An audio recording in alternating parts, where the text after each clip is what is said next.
In the heart of East Africa, beneath the rolling hills of Uganda, lies a discovery so vast, so staggering, it has the potential to reshape the destiny of an entire continent. A gold deposit estimated at over 31 million metric tons of ore, with refined gold valued at more than $12 trillion. It is so vast that it revived the total wealth of all gold ever mined globally.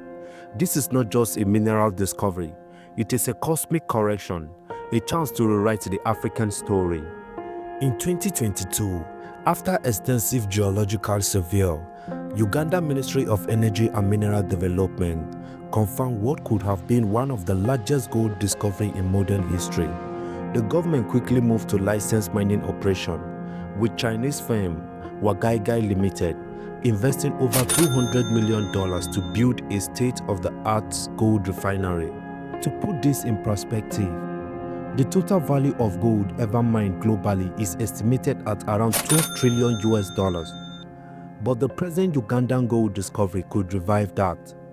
But beyond the number lies a deeper question. What does this mean for Africa yet again? Because we have seen the same case over and over again. When a mineral like this is discovered in Africa, it does not always benefit the country, nor the people, nor even the African continent as a whole, but benefiting some countries and some people somewhere that are not even on the African continent. Let me even take you back to a brief history of gold in Africa, to when Africa is known and recognized with its gold and known as Gold World.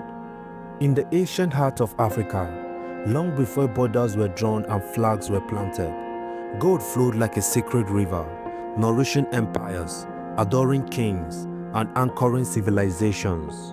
From the 8th century onwards, West Africa was known to Arab traders as the land of gold. Empires like Ghana, Mali, and Songhai rose to global prominence, their wealth built on the mystery of gold trade routine that stretches across the Sahara to the Mediterranean. In the 14th century, Mansa Musa, emperor of Mali, journeyed to Mecca with so much gold that it disrupted economy along his way.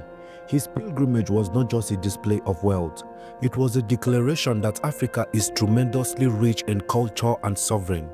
But that sovereignty would not last, because at the beginning of the 15th century, the European power descended upon Africa, not to trade, but to take the continent gold, ivory, rubber, and people were extracted to fuel European industries and cities. Colonialism institutionalized this theft. African economy was restructured to serve foreign interests. Gold mines were dug, but the wealth flowed outward. African labored, but the profit built cities ocean away. Africa per capita income fell from 55% of the wealth in the 1500s to just 6% today.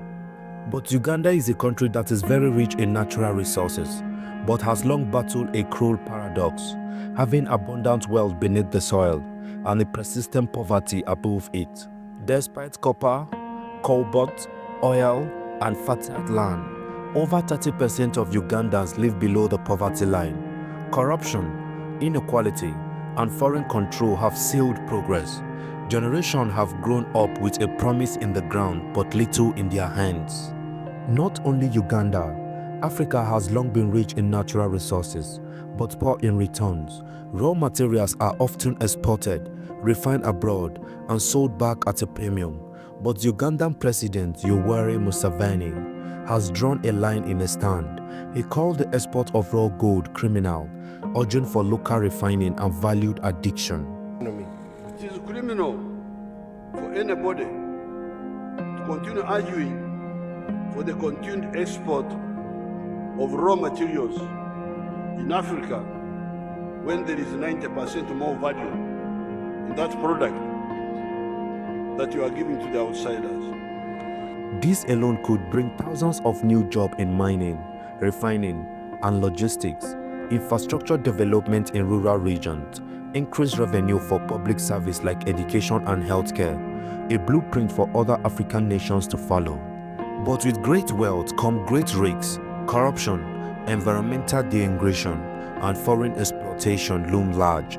Experts warn that without strong governance, this golden opportunity could become a curse. Yet there is hope. Ugandan gold discovery is more than a mineral find. It's a symbol of what's possible when Africa takes ownership of its destiny. Imagine a continent where resources are refined at home, where wealth stayed in communities, where young Africans don't have to leave to find opportunities.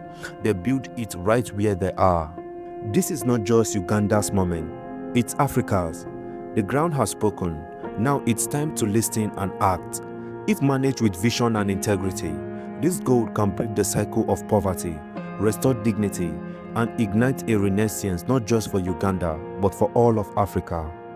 Thank you so much for watching, and feel free to let me know what you think in the comment section below about the current gold world in Uganda. And don't forget to like, share, and subscribe to my YouTube channel for more videos like this. Thank you once again. See you on the next video.